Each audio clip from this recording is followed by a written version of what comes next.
ඔබ දන්නවාද ජපානය රුසියාව ඇමරිකාව ජර්මනිය වැනි රටවල් තම බල අරගල නිමා කළේ ලොවම කම්පා කළ හිරෝෂිමා බෝම්බ ප්‍රහාරයෙනි. එදා 1945 අගෝස්තු 8 වෙනි දින හිරෝෂිමා නාගසාකි වලට එල්ල කළ බෝම්බේ බර කිලෝග්‍රෑම් 4500යි.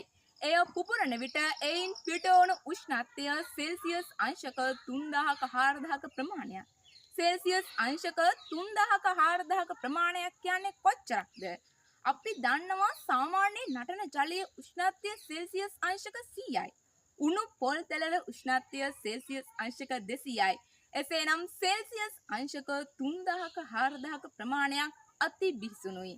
එදා හිරෝෂිමා නාගසාකි වලට එල්ල කළ ඒ හයිඩ්‍රජන් පරමාණු බෝම්බයෙන් ලක්ෂ 3ක ජනගහනය 2,06,000ක් මානුෂීය සංහාරයක් ලෙස මිය ගියා.